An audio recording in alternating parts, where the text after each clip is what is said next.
네, 하나님 말씀은 출애굽기 1장 15절에서 17절입니다.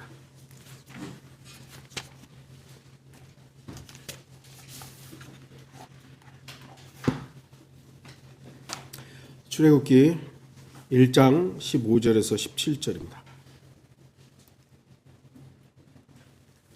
제가 말씀을 읽도록 하겠습니다. 이집트 왕이 히브리 산파들에게 말하니 한 사람의 이름은 시프라이고 또 한 사람의 이름은 푸아인데 그가 말하기를 너희가 히브리 여인들에게 산파일을 수행할 때 출산대 위에 있는 아이들을 살펴 아들이거든 죽이고 딸이거든 살려주라 하더라. 그러나 그 산파들은 하나님을 두려워하여 이집트 왕이 그들에게 명령한 대로 하지 않고 산의 아이들을 살려주었더라. 했습니다. 말씀의 제목은 생명을 살리라입니다. 창세기 1장 20절에는 생명이란 단어가 처음 나옵니다. 성경에 어떤 단어가 처음 언급될 때는 우리가 주의해서 살펴봐야 하는 것이죠. 그것을 우리가 처음 언급의 법칙이라고 합니다. 왜냐하면 처음 언급된 그 단어가 그 단어의 의미가 이후에도 대부분을 규정해 주기 때문이다. 물론 100% 똑같이 사용되는 건 아니지만 대략적으로 그 단어가 사용되었던 그 문맥에서 보였던 의미대로 대부분이 그렇게 사용이 됩니다. 생명이란 단어가 넷째 날 이후에 등장하고 있다는 사실은 성경 해석에 있어서 전천년주의 해석이 정확하다는 것을 입증하는 부분이기도 합니다. 성경은 분명히 생명이라는 단어가 어떤 한 사람과 연관되어 있음을 말씀하고 있습니다. 바로 생명이신 예수 그리스도께 그 단어가 연결이 되어 있는 것이죠. 아담 이후 인간의 역사 4,000년 이후 5,000년째 되는 해에 예수님께서 탄생했다는 것을 기억한다면 창세기 1장 20절의 생명이란 단어는 예수 그리스도를 예표적으로 보여주고 있는 단어임에 분명한 것입니다. 대부분의 이제 신학자들은 창세기 3장 15절에 나오는 그녀의 씨, 여자의 씨를 최초의 복음, 뭐 또 원시 복음이라고 부르지만 우리가 성경적으로 봤을 때는 오히려 창세기 1장 20절에 그 나오는 생명이라는 단어를 통해서 이것이 최초의 복음이 아닐까라고 말할 수도 있을 것입니다. 생명. 이 단어가 얼마나 고귀하고 소중한 단어인지는 누구나 알 수 있습니다. 이 생명이라는 단어는 죽음과 반대되는 단어이죠. 그러나 오늘날은 생명의 소중함을 경시하는 시대가 되어버렸습니다. 참 이렇게 뭐라 그러죠? 그 언론이나 이런 데서 굉장히 사람의 생명을 소중히 하는 것 같지만 실제로 나타나는 것들을 보면 너무 경시해요. 얼마 전에 저쪽 어떤 초등학교 교사가 우울증에 아이를 무참하게 이렇게 죽이잖아요. 그거 아마 또 사형이 아니라 우리나라는 사형도 집행도 안 하지만 또 우울증이라는 이유 때문에 많이 경감될 거예요. 아유, 죽은 사람만 죽은 아이들만 너무 안타깝잖아요. 강력한 어떻게 법 집행이라는 것들이 저는 좀 요구돼야 되는 것 같은데 우리나라는 좀 그런 강력 범죄에 대한 처벌들이 좀 약한 것 같아요.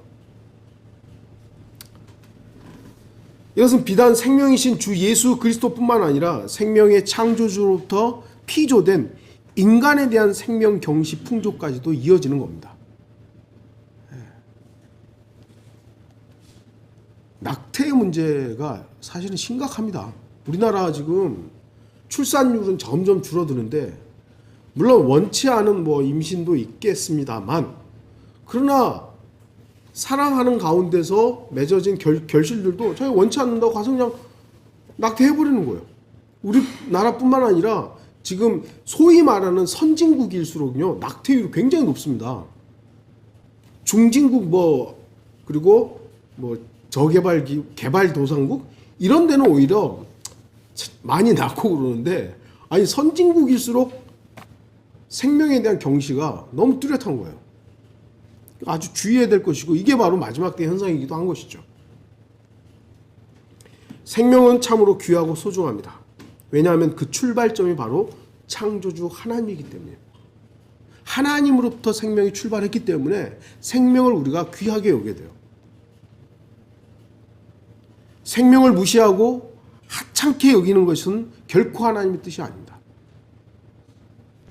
오늘 본문에는 두 종류의 사람이 나옵니다. 생명을 귀하게 여기는 사람과 생명을 하찮게 여기는 사람입니다. 두 종류의 사람은 확연하게 차이가 납니다. 두 명의 히브리 산파, 이 여인들은 생명을 소중히 여깁니다. 반면 이집트 왕 파라오는 생명을 죽이라고 명령합니다. 딸들은 살려놓고 아들들은 다 죽여. 근데 나중에 다 죽이는 거죠. 본문의 시대적인 상황은 매우 위급한 상황이었습니다. 히브리인들 곧 하나님의 백성 이스라엘은 점점 더 그 숫자가 늘어나고 강성해지고 있었습니다. 이러한 상황을 파악한 파라오 왕은, 파라오라는 이름은요 한 명을 지칭하는 것이 아니라 왕조의 이름을, 이집트의 왕을 파라오라고 그렇게 부른 거예요. 그래서 몇백 년이 흘러도 파라오인 거예요. 사람은 바뀌지만 우리나라 이시조선처럼 그런 파라오라는 명칭을 말하는 겁니다. 파라오라는 이름 하나가 한 사람을 가리키는 건 아닙니다. 이 파라오는, 당시의 파라오는 자신들이 이집트에서의 지배계층으로서 그 권력을 유지하기 위해서는 피지배계층인 유대인들을 그냥 놔둬서는 안 됐던 것이죠. 이들이 혹시나 반란을 일으킬지도 모르니까 그래서 강압적인 방법을 사용해야만 했던 것입니다. 그래서 파라오를 위해서 국고 성읍들로 피돔과 라암셋을 건축하도록 했던 것입니다. 피라미드를 유대인들이 지었느니 여러 가지 썰들이 있습니다만 그건 확인되는 부분, 역사적인 거나 성경에서 말하는 것은 국고 성읍을 말하는 거지 피라미드를 만들었다고 나와 있지 않기 때문에 당시의 유대인들이 피라미드를 만들었다는 그 썰은 여러분들이 좀 무시해도 됩니다. 그러나 이스라엘 백성은 괴롭히면 괴롭힐수록 더욱더 번성했습니다. 결국 파라오는 특단의 조치를 내리게 되는데 그것이 바로 남자아이들을 죽이라는 것입니다. 파라오는 자신과 자신의 백성의 안전을 위해 생명을 죽이도록 명령합니다. 파라오는 생명을 죽이는 일에 앞장섰습니다. 반면 두 산파는 생명을 살리는 일을 했습니다. 그 여인들이 그렇게 한 이유는 하나님을 두려워했기 때문입니다. 진정으로 하나님을 두려워하는 사람은 생명을 살리는 일을 합니다. 반면 하나님을 두려워하지 않는 사람은 생명을 죽이고 또는 생명을 살리는 일을 방해합니다. 파라오는 생명을 죽이는 일을 했습니다. 자신의 이익을 위해 죽음을 선택한 것입니다. 반대로 산파들은 하나님을 두려워함으로 생명을 살리는 일을 선택합니다. 저와 여러분은 어떤 것을 선택해야 합니까? 생명을 살리는 것입니까? 죽이는 것입니까? 우리 당연히 그리스도인으로서 생명을 살리는 일을 선택해야 된다고 말합니다. 그렇게 생각합니다. 과연 우리가 실제로 그렇게 하고 있는가에 대해서는 이따가도 말씀드리겠습니다만 다른 문제가 될 수 있는 겁니다. 17절을 보죠. 그러나 그 산파들은 하나님을 두려워하여, 이 산파들은 하나님을 두려워했습니다. 산파들이 하나님을 두려워한다는 것은 히브리인들이니까 유대인이니까 당연한 거 아니야? 할 수 있지만 우리가 이 당시의 상황을 살펴보면 산파들이 하나님을 두려워하는 것은 정말 대단한 일입니다. 왜냐하면 이스라엘은 이미 대략 400년 동안이나 이집트의 파라오에게 노예 생활을 하고 있었기 때문입니다. 400년이면요 민족이 사라질 만한 시간이에요. 우리나라도 38년 동안 일제 치하에 있을 때 우리나라도 많은 부분이 일제화됐잖아요. 일본화됐잖아요. 그런 잔재들이 지금까지도 남아있는데 400년 동안 통치를 받았다? 그러고도 남아있을 수 있는 민족은요, 거의 없습니다. 그런데 400년이 넘는 동안 노예 생활을 했다면 이스라엘 백성들의 상황은 어떠했겠습니까? 히브리인들이 400년이 넘게 노예 생활을 하는 동안 그들의 여호와 하나님은 어떻게 보면 그들에게 아무것도 해준 게 없어요. 400년 동안. 모세에게 약속은 했는데 400년 동안 간혹 가다가 뭐라도 이 구약 때처럼 선지자가 나타나가지고 한 것이 아니라 400년 동안 정말 아무것도 없었던 거예요.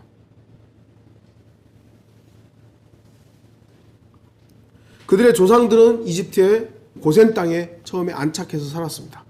처음에는 요셉과 야곱 그 가족들을 인정하는 파라오 왕이 선대했던 것이죠. 그런데 요셉을 모르는 왕에 등장하고 세월의 흐름이 흘러가면서 이집트의 파라오가 이제 이스라엘 백성들을 점점 박해하기 시작합니다. 어려움을 주기 시작합니다. 그리고 시간이 지남에 따라서 이스라엘 백성들은 그 정체성을 점점점 상실하게 되어갔을 것입니다. 400년이 지나면서 그들은 이집트인들처럼 변화된 겁니다.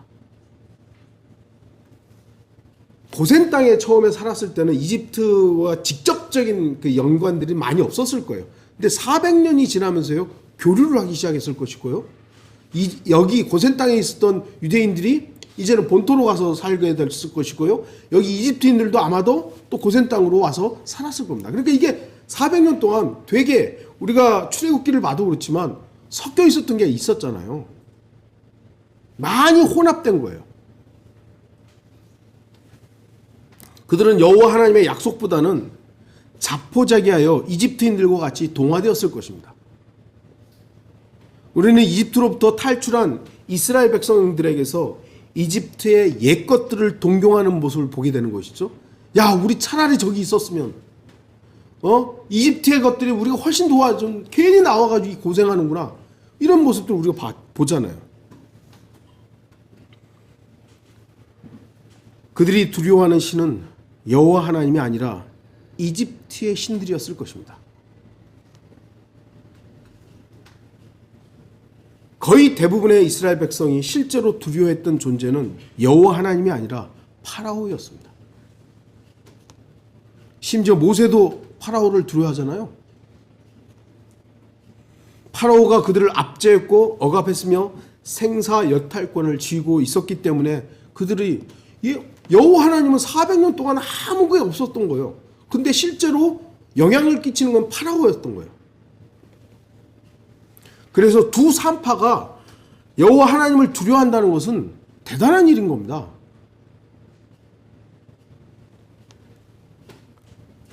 처음부터 모세가 와가지고 우리 나갑시다 하니까 우리 나갑시다 그랬던 거 아니잖아요. 기적을 보여주고 여러 가지를 보여주니까 그때서야 나갈까? 이렇게 된 것이지. 이스라엘 백성들이 약속을 막 붙잡고 여호와 하나님 우리의 약속하셨으니까 이제 선지자만 보내면 우리는 무조건 나가, 이게 아니었던 겁니다. 완전히 어떻게 보면은 이집트화 되었던 그 민족에게 하나님께서는 기적적인 방법을 사용하시고 약속이라는 것을 다시 언급했기 때문에, 다시 보여줬기 때문에 이스라엘 백성들이 그래? 그럼 나가야 되네? 이렇게 된 것이죠. 그런데 그 산파들은 여호와 하나님을 두려워했던 것입니다. 오늘날도 세상 사람들은 하나님을 두려워하지 않습니다. 양심의 기능이 그나마 남아있는 사람들은 선에 좀 반응을 보이지만 이제 점점 그런 현상들이 안 보이잖아요. 그러니까 간혹가다 세상에서도 선한 일을 한 사람들이 부각이 돼서 이런 사람이 있네 하면 사람들이 와 대단하다. 왜 그러겠어요? 이제는 점점 양심도 그 기능이 안 되고 있기 때문에 착한 일을 한 사람들이 부각이 되는 거예요. 그게 일반적이면 부각될 이유가 없는 거잖아요. 하나님을 두려워하는 사람들이 이제는 점점 소수의 소수가 되어가고 있습니다. 양심으로도 그렇다는 겁니다. 왜냐하면 세상 사람들의 눈에는 하나님이 안 보이죠? 저한테도 그래요. 하나님 살아계시냐고. 살아계시다고. 안 보이는데 어떻게. 보여주라고. 보여주면 믿겠냐고. 보여주면 믿겠다고. 거짓말이 겁니다. 거짓말. 보여줘도 안 믿습니다. 하나님께서 무엇인가 하고 있다는 증거도 그들에게는 안 보이는 거예요. 우리는 만물이 운영하고 있는 이 모든 것들이 하나님의 역사고 내 주변에 일어나는 모든 것들이 하나님의 은혜 가운데 살아가는데 세상 사람들은 그 어떤 것도 안 보여요. 그러니까 하나님을 두려워함이 없죠. 그들이 두려워하는 건 뭡니까? 세상 사람들이 이제 점점 두려워하는 건 뭡니까? 만몬이에요. 돈이에요. 돈. 점점요, 여러분들. 소위 말해서 살기 좋아지면서요. 중진국, 후진국, 개발도상국들에 비해서요, 선진국이요, 돈을 제일 무서워합니다. 돈이 있느냐 없느냐. 오히려 못 사는 나라에 가보면 그 사람들은 아직도 양심의 기능들이 좀 남아있어요. 그런데 소위 말하는 선진국으로 갈수록 하나님 무시합니다. 하나님 없습니다. 네. 돈이 하나님인 거예요. 돈이 하나님. 돈 아니면 사람을 두려워하죠. 80억 인구 대부분이 하나님을 두려워하지 않습니다. 그리스도인들이 하나님을 두려워하는 것은 세상 사람들이 봤을 때는 비정상인 거예요. 그리스도인들이 창조를 믿는다 그러면 아이 저 사람들 그래. 주님 곧 오신다? 그러면 아유 저 광신자 또 뭔 소리 하는 거야? 이성적이지 않다고 여기는 겁니다. 그런데 하나님을 두려워하는 것은 오늘날 기독교 안에서도 낯선 일이 되어버렸습니다. 기독교인들이 하나님을 두려워한다? 정말 그럴까요? 기독교라는 이름으로 행해지는 수많은 비성경적인 일들은 하나님을 두려워하지 않기 때문에 나타나는 일들이에요. 하나님을 두려워한다면 저 일들을 안 할 텐데 왜 저 일들을 하는가? 하나님을 안 두려워하기 때문이에요. 하나님을 두려워하는 사람들이 어떻게 하나님의 말씀인 성경을 고치기라고 하겠습니까? 지들 마음대로 어떻게 성경을 고쳐요? 하나님을 두려워하는데? 하나님의 말씀으로 믿는다면 하나님의 말씀을 지들 마음대로 신학자들 자기들 멋대로 고치지 않아요. 안 두려워하니까 고치는 거죠. 하나님을 두려워하는 사람이 어떻게 세상에 있는 것들을 사랑할 수 있겠습니까?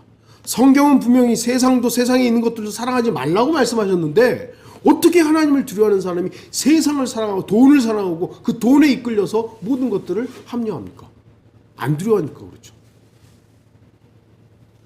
하나님을 두려워하는 사람이 어떻게 자기 자신의 죄에 대해서 자백하지 않겠습니까? 하나님을 두려워하는 사람은요, 내가 육신적이고 죄와 연루되었으면 즉각적으로 무릎 꿇고 주님 앞에 자백하는 거예요. 왜요? 하나님을 두려워하니까요. 하나님을 두려워하는 사람이 어떻게 주 안에서의 형제 자매들을 사랑하지 않을 수 있겠습니까? 성경은 분명히 서로 사랑하라고 말씀하셨으면 우리가 하나님을 두려워한다면 그 말씀에 아멘 해야 되는 거죠. 근데 형제를 저주하고 형제를 심판하고 형제를 멀리하고 형제를 언제는 막 구원받다가 아멘 아멘 하더니 교회에 분란을 일으키고 어쩌고 저쩌면 저 마귀 자식이라고 저 구원 안 받았다고 어떻게 그럴 수가 있는 거예요? 하나님 안 두려워하니까 그러는 것이죠. 하나님을 두려워하는 사람이 어떻게 잃어버린 혼들에 대해서 사랑의 연민의 마음을 갖지 않을 수 있겠습니까? 하나님을 두려워하는 사람이 어떻게 진리에 대해서 침묵할 수 있겠습니까? 에이든 토저 목사는 이런 말을 합니다. 진리를 노골적으로 부정하는 사람은 없다. 그러나 진리의 중요성을 강조하는 사람들도 거의 없다. 예수 그리스도를 노골적으로 거부하는 사람들은 기독교인 중에 거의 없잖아요. 만약에 기독교인이라고 하면서 예수님 없다고 한다면 그거 기독교인이 아니잖아요. 그러니까 예수님 다 믿는다고 하죠. 그런데 중요한 건 그 진리를 강조하느냐 말하느냐 이런 사람들도 거의 없다는 겁니다. 돈 버는 데 혈안이 돼 있고 아까도 말씀드렸잖아요. 너희 열방의 재물을 빼앗으시라. 그것만 딱 해가지고 야 예수 믿으면 다 부자 돼. 심지어는 다른 이방인들의 재물도 빼앗아올 수 있다는 거예요. 마귀적인 것들이죠. 오늘날 기독교인들의 위선, 우리 스스로가 그 부분들에 참여하고 있는지를 잘 구분해야 되는 겁니다. 산파들은 눈에 보이는 신, 당시에는 파라오가 거의 신이잖아요. 태양신이라고 라라고 불렸던 그 파라오를 두려워하지 않았습니다. 대신 눈에 보이지 않는 400년 동안 이스라엘 백성들에게 그 어떤 것도 말씀하지 않았던, 침묵하셨던 바로 여호와 하나님을 두려워했습니다. 저와 여러분 누구를 두려워해야 하는지 분명히 선택해야 됩니다. 지금은 여러분들, 하나님은 저와 여러분에게 꿈으로도 얘기 안 하고요, 환상으로도 얘기하지 않습니다. 딱 한 가지로만 말씀하십니다. 기록된 말씀.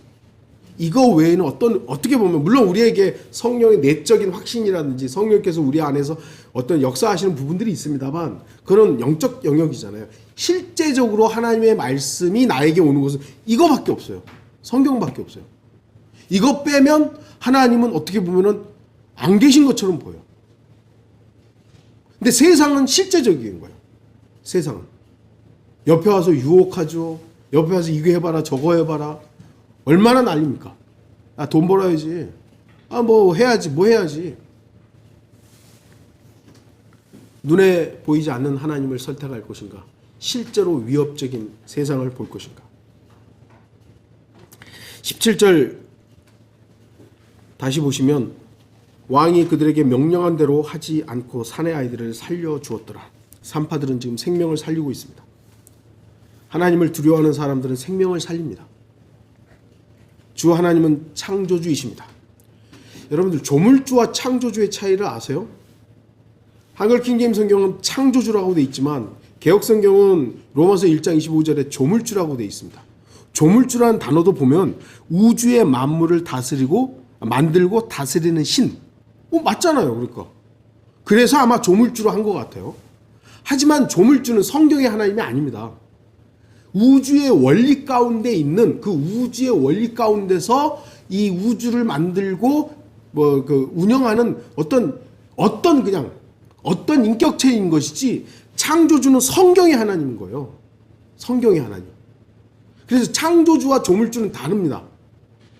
이 조물주라는 단어의 뜻이 마치 우리가 이제 아까도 말했듯이 우주 만물을 만들고 다스리는 신, 이거 하나님 아니야 할 수 있지만, 그들이 세상이 말하는 조물주와 성경의 창조주는 다른 겁니다. 그러니까 우리나라는 하나님이라고 그러지만 영국에서는 신, 갓이라고 하잖아요. 그러면 아랍권에서는 뭐라고 하는지 아세요? 알라예요. 그럼 그거 다 같은 거 아니야? 아니죠. 알라라고 불리는 그 하나님과 우리가 지금 부르고 있는 하나님과 소위 말하는 갓이라고 불리는 것, 성경에서 말하는 하나님이 아니면 그건 그냥 신이에요. 그냥 그들이 말하는 신이에요. 그래서 여러분 철저하게 조물주와 창조주는 구분해야 되는 겁니다. 창조주이신 주 하나님께서는 생명을 창조하신 분이십니다. 창조의 역사, 생명의 창조는 하나님의 일입니다. 반대로 파괴하고 질서를 무너뜨리며 생명을 죽이는 일은 마귀적인 일들입니다. 죽어가는 사람을 살리는 것이야말로 가장 가치 있는 일 중에 하나 아니겠습니까? 그래서 의사들이 존중받아 마땅한 겁니다. 우리나라 아직도 지금 그 의사들의 문제들이 해결이 안 돼 있죠. 워낙 지금 큰 일이 있어가지고 실제로 지금 병원에 가면, 위급해서 가면 바로 치료를 못 받는 경우들이 지금 발생하고 있는 거예요. 빨리 좀 해결이 돼야 될 텐데 참 문제입니다. 그러나 육신의 생명을 살리는 의사보다 더 가치 있고 더 고귀하고 더 존중받아야 할 것은 죽은 영을 살리고 멸망하는 혼을 살리는 것입니다. 주님께서 바로 이 일을 하셨고, 그래서 허물과 죄들 가운데 죽었던 저와 여러분들이 생명을 소유하게 된 것입니다. 우리는 바로 이 생명을 가진 사람들로서 다른 죽은 영을 주님께로 이끌어가 그들을 주님의 영으로 살려줘야 합니다. 우리는 우리 자신의 능력으로 죽은 영, 그 죽은 영을 살릴 수 없음도 분명히 알아야 합니다. 우리는 우리 자신 안에 있는 생명이신 주 예수 그리스도를 근거로 다른 죽은 영을 살려야 됩니다. 우리가 아무리 거듭나서 내 안에 성령이 있다 해도 내 능력으로 잃어버린 혼을 구원하고 내 능력으로 죽은 영을 살릴 수 있는 게 아니잖아요. 내 안에 계신 생명이 그 사람에게 전달되는 것이죠. 그래서 그 죽은 영이 거듭나고 혼이 구원받게 되는 겁니다. 반드시 살아있는 영만이 죽은 영을 살릴 수 있습니다. 또 하나 우리가 주목해야 될 것이 있습니다. 이미 성령으로 살아나서 거듭난 영을 소유한 그리스도인이라 해도 영이 죽은 것처럼 살고 육신으로만 지낸다면 다른 영을 살릴 수 없습니다. 이것은 비단 복음 전파에 한정된 것이 아닙니다. 성도들과의 교제 가운데서도 생명을 살리는 교제가 안 된다면 그 사람은 죽은 영처럼 사는 것입니다. 여러분, 생명과 생명력의 차이를 아시겠습니까? 생명은 예수 그리스도께서 우리에게 주신 새로운 피조물로서의 생명이에요. 근데 이 생명을 생명력으로 살려면 성령 충만이 반드시 필요한 겁니다. 그러니까 성령님께서 우리를 죽어있는 영을 살려주셨어요. 근데 이 생명이 능력 있고 활기차고 뭐라 할까요? 살려면 이 생명력이 있어야 돼. 힘이 있어야 되잖아요. 그건 역시 성령의 능력으로, 성령 충만함으로 가능한 겁니다. 성령 충만할 때 생명력이 있는 겁니다. 성령 충만하려면 나의 육신의 주장들이 죽어야 됩니다. 나의 욕망이 십자가에 죽어야 성령께서 충만하고, 성령 충만했을 때 생명력이 있는 겁니다. 생명력이 있는 겁니다. 구원받았다고 해서 그 사람이 다 그리스도인의 신앙생활을 하는 게 아니잖아요. 왜 그러겠습니까? 구원은 받아서 생명은 있는데 성령의 역사하심을 배제해버리고 있는 거예요. 내 육신으로 살아가는 거예요. 그럼 그 사람에게서는 생명을 살리는 일들이 나타나지 않습니다. 자기는 살았을지 모르지만. 성도의 신앙생활 가운데서도 생명을 살리는 생활이 안 된다면 그 사람은 죽은 영으로서 죽은 신앙생활을 하는 겁니다. 우리가 교회에서만 신앙생활을 하면 안 되죠. 가정에서도 직장에서도 신앙생활을 해야 되죠. 뭐 저하고 다 똑같은 상황들은 아닙니다만, 저는 이제 주로 이제 배송을 할 때 저 혼자 하지만은 이제 우리 공장에 가서 우리 직원들하고 밥을 먹을 때가 있어요. 그러면 우리 이제 부장인데, 부장은 이제 막 우리 준성 형제보다 좀 어린 한 살 어린 이제 청년이 직원으로 들어왔어요. 작년 이제 막 들어온 거죠. 놀리기 참 좋잖아요.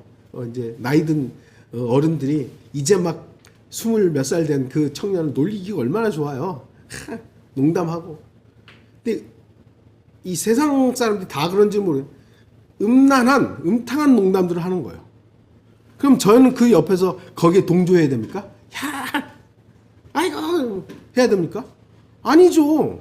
그리스도인은 거기에서 선을 그어야 되죠. 거기 동조하면 안 돼요. 물론 그렇다고 하지마 뭐 왜 그러는 거야 하면 뭐 할 수 있는 그 상황들은 아니지만 거기에 동조하고 거기에 맞장구 치고 그러면 안 되는 거예요. 이 사람은 다르구나. 이 그리스도인은 자기는 막 그런 뭐 쓸데없는 농담을 해도 이 사람은, 만약 여러분들이요 거기에 동조하잖아요. 그 사람은 그것만 기억합니다. 그것만 기억해서 저 똑같은 이러는 게 이렇게 되는 거예요. 그렇기 때문에 그러한 일들에 우리가 동조하면 안 되는 거예요. 연배가 되고 그렇다면 뭐라 그럴까, 자기가 위치가 되면 그런 거 하지 말라고 할 수 있는 것도 있겠지만, 저도 직원이다 보니 그렇게까지 그러지 말라고 뭐. 저는 이제 놀려먹기 좋지 하면서 이제 조금 약간 핀잔을 줍니다만, 그런 상황들을 여러분들이 이따가도 말씀드리겠지만 지혜롭게 가져야 되는 부분들이죠. 그리스도인이 왜 매일의 생활 속에서 살아있지 못하고 죽은 신앙생활을 합니까? 그것이 바로 생명은 있는데 생명력이 없기 때문입니다. 생명력은 성령님으로만이 공급된다는 사실을 잊지 마십시오. 그래서 아까도 말씀드렸지만 그래서 성령 충만을 구해야 되는 거예요. 성령을 충만하려면 어떻게 해야 된다고요? 내 주장을 내려놔야 돼요. 내 육신의 요구, 내 육신의 어떤 갈망들 이런 것들을 내려놔야 성령님께서 나를 주관할 수 있는 거죠. 내 육신의 요구를 막 강하게 막 붙잡고 나 내 뜻대로 할 거야 하는데 성령이 거기에 어떻게 충만할 수 있겠습니까? 생명을 살리는 일은 먼저 하나님을 두려워함으로부터 시작하여 생명을 낳는 일로 실행되어야 합니다. 잃어버리고 죽어있는 혼들을 주님께로 이겨올 때 생명을 낳게 됩니다. 또한 성도들과의 교제 안에서도 다른 누군가를 시기하고 질투하고 다툼을 일으킨다면 그것은 바로 생명을 죽이는 일들입니다. 그러나 반대로 성도들을 섬기고 존중하며 나 자신보다 낫게 여긴다면 그 가운데는 생명의 활기참, 그 생명력이 살아 움직이게 될 것입니다. 그리스도인은 생명을 살려야 됩니다. 18절 19절 보겠습니다. 그러나 그 산파들은 하나님을 두려워하여 이집트 왕이 그들에게 명령한 대로 하지 않고 사내 아이들을 살려주었더라. 이에 이집트 왕이 그 산파들을 불러 말하기를 너희가 어찌 이같이 행하여 사내 아이들을 살려주었느냐 하니 그 산파들이 파라오에게 말하기를 히브리 여인들은 이집트 여인들과 같지 않고 건강하여 산파가 그들에게 도착하기 전에 해산하나이다 하더라. 산파들은 지혜로웠습니다. 우리는 복음 전파에 있어서나 성도들과의 교제에 있어서 그리고 신앙생활을 함에 있어서 생명을 살려야 합니다. 본문의 산파들도 하나님을 두려워함으로 생명을 살리는 일을 했습니다. 그러나 생명을 살리는 일에는 반드시 위험과 방해가 따르기 마련입니다. 생명을 죽이려는 파라오는 생명을 살리려는 산파들을 위협합니다. 근데 가만히 보십시오. 파라오의 위협은요, 당시의 산파들에게는 하나님의 두려움보다 하나님을 두려워하는 것보다 더 실제적이고 현실적이었습니다. 아까도 말씀드렸지만 산파들이 믿고 있었던 하나님은 400년 동안 아무것도 간섭하지 않은 하나님이에요. 그런데 파라오는 실제로 지금 나를 죽일 수 있는 영향력을 가지고 있는 존재예요. 어떻게 해야 됩니까? 그러나 산파들은 하나님을 두려워했기 때문에 지혜로울 수 있었던 겁니다. 시편 111편 10절 주를 두려워하는 것이 지혜의 시작이라 그의 계명들을 지키는 모든 자들은 좋은 지각을 가졌나니 그를 찬양함이 영원히 지속되는도다. 하나님을 두려워하면 하나님께서 지혜를 주십니다. 코리 텐붐 여러분 혹시 그 책을 그 전기를 읽어본 분도 계실 거고 하십니다만 2차 세계대전 또는 공산주의 치하에서 그리스도인들이 위험에 처한 사람들을 보호해 주는 경우들이 있었죠. 그러다가 이제 나치가 됐던 공산주의자들이 와서 여기 있느냐 없느냐 했을 때 어떻게 해야 되는 것인가? 하나님을 두려워할 때 지혜를 주는 것이에요. 다 똑같은 상황은 아니지만, 다 똑같은 상황은 아니지만 이렇게 바닥 소위 말해서 뭐라 그러죠? 다락이 아니라 바닥에다가 숨겨놓은 경우들도 있거든요. 여기 없다 얘기를 하는 거예요. 여기 없다. 그러니까 이 공간에는 없고 바닥에 있는 거니까. 그게 뭐랄까요? 아유 치졸하게 그런 얘기. 아니 그 순간에는 거짓말이 아니잖아요. 우리가 생명을 위해서 혹여 거짓말을 한다 했을 때 그걸 우리가 그리스도인들의 그 기준으로서 어떻게 해야 되는 것인가? 다 어려운 문제입니다. 근데 그 순간 하나님께 지혜를 구하지 않으면 나의 안전을 위해서 거짓말을 하거나 아니면은 타협을 하게 되는 거예요. 하지만 그 순간 성령님께 하나님을 두려움 가운데 지혜를 구한다면 하나님께서 지혜를 주시는 거예요. 지혜를 주시고 혹여 안 주신다면 같이 순교하는 거죠. 그럴 자신이 있고 담대함이 있다면 하나님께 모든 거 맡기고 하는 거예요. 또 하나님께서 필요가 있다면 그 사람을 생명을 연장시켜 주려면 그런 지혜들을 주는 거죠. 북한에도 성경 가지고 들어가다가 걸리는 경우들이 있고 안 걸리고 가지고 가는 경우들도 있어요. 그러면 어떻게 되는 거예요? 어떤 사람은 지혜를 줬고 어떤 사람은 안 준 거예요? 필요에 의해서 하나님께서 그렇게 하셨을 거예요. 우리는 지혜를 구해야 됩니다. 하나님을 두려워하면 지혜를 구하는 것이죠. 그리스도인들이 복음을 전파할 때 마귀의 유혹과 방해는 실제적으로 다가옵니다. 저도 예전에 그 포천 시장터인가요? 거기서 이제 앞에서 거리 설교하려고 하는데 뒤에 이제 자리가 없어서 계단 앞에서인가 이렇게 설교하는데 뒤에가 저는 다방인지 몰랐어요. 예. 막 하는데 어떤 깡패 같은 사람이 들어가다가 이제 제가 여기 있으니까 안 비켜 이러는 거예요. 어우 순간 얼마나 위협이 되는데요. 순간 쫄죠 당연히. 근데 그 앞에다 대고 더 크게 이제 설교를 해버린 거죠. 그랬더니 에이 하면서 이제 올라가더라고요. 모르겠어요. 그 순간은 내 육신의 욱함도 있었겠지만 하나님께서 주신 담대함도 있었겠죠. 여러분들 역사적으로 봤을 때 어떤 사람은 그 순간 그렇게 하다가 잡혀가서 죽기도 하고 어떤 사람은 맞기도 하고 어떤 분이 보내준 그 영상을 하나 보니까 버스 안에서 설교를 하는데 진짜 뺨빵 맞은 거예요. 네.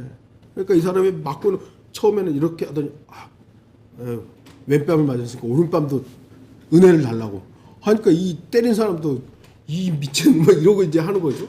그러면서 점점 이제 설교를 해서 그 사람을 어떻게 보면 복음으로 설득을 해서 나중에는 미국 사람이에요. 허그를 하고 구원받는 그런 역사도 있더라고요. 근데 좀 더 지혜롭다면 어떻게 되는 것인가? 굳이 그 버스에서 그래야 될 필요. 우리나라는 이제 버스에서 그랬다가 잡혀가죠. 그러니까 여러 가지 상황이 있는 거예요. 다 똑같이 할 수 있는 게 아니에요. 저 사람이 저렇게 해서 나도 이렇게 해야 되지? 저 사람이 저렇게 해서 나도 그것이 아니라 그 순간순간에 하나님의 지혜. 그게 너무 필요한 거예요. 그걸 무시하고 저 사람이 저렇게 나도 이렇게 해야지? 그거 아니라는 겁니다. 마귀는 여러 가지 형태로 복음을 방해하고 그리스도인들을 박해합니다. 왜 그렇습니까? 그 일이 생명을 살리는 일이기 때문입니다. 마귀의 일이 뭡니까? 죽이고 파괴하고 질서를 무너뜨리는 것이죠. 혼동케 하는 거잖아요. 성경에 나오는 죽음의 그림자, 죽음의 사자, 사탄의 주요한 모습 중에 하나인 거예요. 그래서 생명을 살리는 사람들을 마귀는 극도로 싫어하고 공격하고 방해합니다. 그렇기 때문에 복음 전파자들은 지혜로워야 하고 그리스도인들은 생활에서도 지혜로워야 합니다. 그러나 자칫 지혜롭다는 말이 타협하라는 말과 혼동해서는 안 됩니다. 타협과 지혜로움은 다릅니다. 진리에 대해서는 그 어떤 양보나 물러섬도 있을 수 없습니다.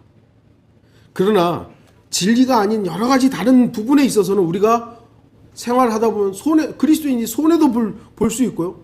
내가 부족하다는 것도 인정할 수 있어야 되는 거예요.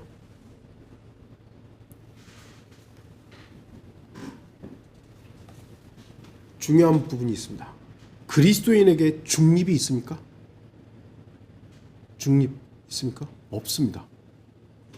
영적 영역에서는 중립이 없습니다. 하나님 편이냐 마귀 편이냐 영적인 영역에서는 그렇습니다. 그러나 이것을 잘 분별해 보십시오. 만약에 중립이 없다는 그 분명한 사실 때문에 우리의 삶에 있어서도 모든 분야에 적용된다면 우리는 세상에 살면 안 돼요. 안 그래요? 세상은 다 마귀 건데? 직장 가질 수 없어요. 친구 사귀면 안 돼요. 다 마귀 편인데? 복음도 어떻게 전할 수 있어요? 다 마귀 편인데?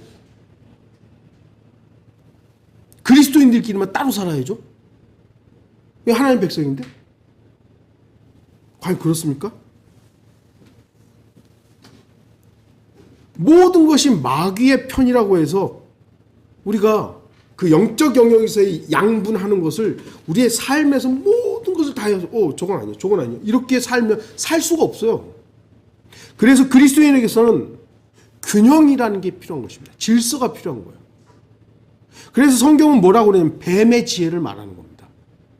마태복음 10장 16절 보라 내가 너희를 내보내는 것이 마치 양을 이리들 가운데로 보낸과 같도다. 어디다 보내는 겁니까? 세상에 나가라는 거잖아요.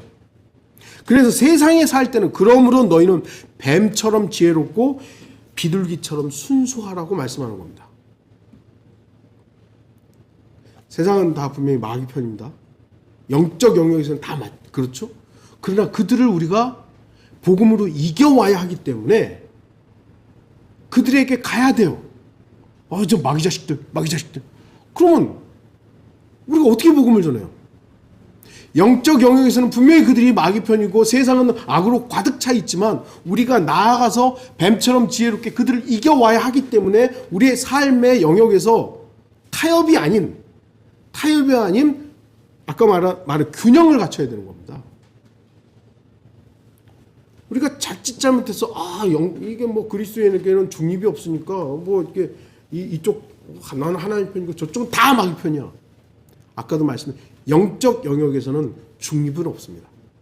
그래서 삶의 영역에서 우리가 균형을 잘 맞춰야 돼요. 이것을 잘 어떻게 보면 저 역시도 잘 가르치지 우리 청년들에게 가르치지 못했기 때문에 조금 우리가 성급했던 부분들이 있었던 것이죠. 산파들은 생명을 살리기 위해서 거짓말을 한 것은 아닙니다. 지혜롭게 처신합니다. 산파들의 말은 분명히 사실이었습니다. 히브리 여인들은 이집트 여인들과 같지 않고 히브리 여인들은 이집트 여인들과 분명히 달랐습니다.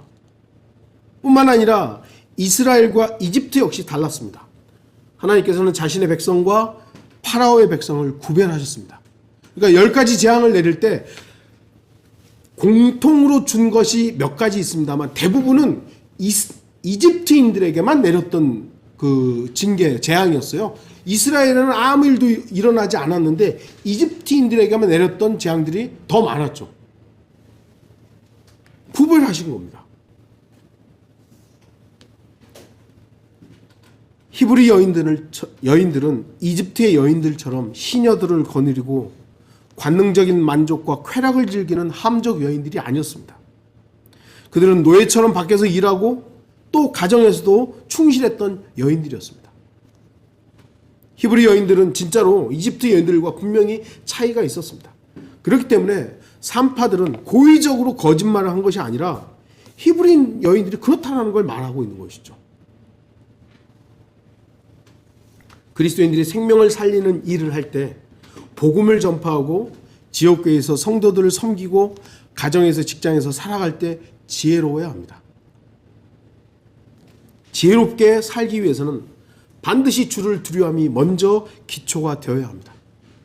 그리고 파라오와 같은 세상에 대한 두려움을 제거해야 됩니다. 하나님도 두려워하고 세상도 두려워하고 이거는 어떻게 보면 두 마음 품은 거죠. 성경은 그렇게 하지 말라 그러잖아요. 예. 그래야 위로부터는 지혜를 공급받게 됩니다. 그리고 그 지혜로 생명을 살리는 일들에 동참하는 생명력을 가지게 됩니다. 하나님을 두려움이 없이 세상에 대한 두려움을 제거하지 않고 다만 지혜롭게 처신하려고만 한다면 타협하게 될 것입니다. 양보하게 될 것입니다. 그리고 거짓이 만연하게 될 것입니다. 그리스도인은 생명을 살리기 위해서 지혜로워야 합니다. 여러분들 복음 전할 때 사람이 다 다른데 똑같은 방법으로 복음을 전한다? 그거 어리석은 거예요. 지혜롭지 못한 거예요. 어떤 사람에겐 전도지 한 장이 필요할 수 있지만 어떤 사람은 그것마저도 필요 없을 수도 있어요. 그럼 그 상황에서 항상 말씀드리지만 내가 복음을 전할 때 내가 지금까지 이렇게 해왔으니까 한다가 아니라 그 순간에도 하나님께 성령님께 요청해야 되는 거죠. 이 사람은 어떻게 해야 됩니까? 어떻게 접근해야 됩니까?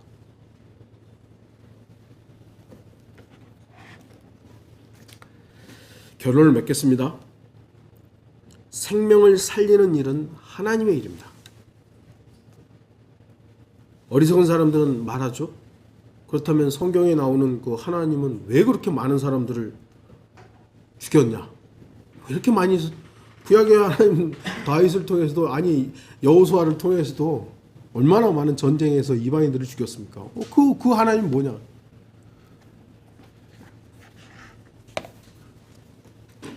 인간, 죄인들의 죽음은요, 죄 때문입니다. 죄 때문이지 하나님의 출발이 아니에요. 하나님은 생명을 창조하신 분이에요. 그리고 그 피조물들이 생명을 누리면서 살기를 바라셨어요. 그래서 다시 충만하라, 번성하라고. 그게 하나님의 첫 의도였던 거예요. 근데 왜 이게 망가진 겁니까? 죄잖아요. 죄. 죄의 결과이지 하나님의 계획이나 의도된 목적은 아닙니다. 아담의 불순종은 하나님의 계획과 목적을 어긋나게 했고 그 결과가 죽음으로 나타난 겁니다. 그래서 그 죽음에서 다시 또 살려주시기 위해서, 거듭나게 하시기 위해서 하나님의 아들 독생자 예수 그리스도께서 자신의 죽음을 통해 새로운 생명, 새로운 피조물을 창조하신 겁니다. 창조하기 시작하신 겁니다. 주 예수 그리스도의 죽음과 부활은 새로운 피조물의 탄생, 생명을 살리는 일의 첫 출발이 된 것입니다. 아버지 하나님도 창조를 시작하셨고요. 아들 하나님도 새로운 피조물을 창조하기 시작하신 것입니다. 그래서 모든 생명의 출발은 하나님이신 겁니다. 그러나 문제는 인간들이, 죄인들이 그 하나님의 사랑이신 예수 그리스도를 거부한다는 거죠. 그래서 심판이 있는 거지, 그 어떤 악한 죄를 지었다 할지라도 하나님의 사랑이신 예수 그리스도를 받아들이면 그 사람은 하나님의 백성이 되는 거예요. 하나님 자녀가 되는 겁니다. 그것만큼 은혜로운 게 어디 있어요? 근데 인간들은 자기 기준으로 하나님을 평가하는 거예요. 이제 우리는 죽은 영을 살리는 일에 참여해야 합니다. 생명을 살리는 일을 해야 합니다. 세상 죄인들을 향해 복음을 전해야 합니다. 바로 그 일이 생명을 살리는 일이기 때문입니다. 또한 성도들이 서로 하나 되어 형제 사랑으로 섬겨야 합니다. 교회 안에서 생명을 살리는 일들이 일어나야 합니다. 우리도 예전에는 누군가를 시기하고 질투하고 경쟁하고 분열하고 정죄하는 그 일들에 참여했던 적들이 있었죠. 그거는 결국은 생명을 죽이는 일들이었습니다. 요한복음 6장 63절을 읽고 마치도록 하겠습니다. 요한복음 6장 63절. 살리는 것은 영이니 육은 전혀 무익하니라. 내가 너희에게 한 말들은 영이요 생명이라 했습니다. 다 같이 기도하시겠습니다.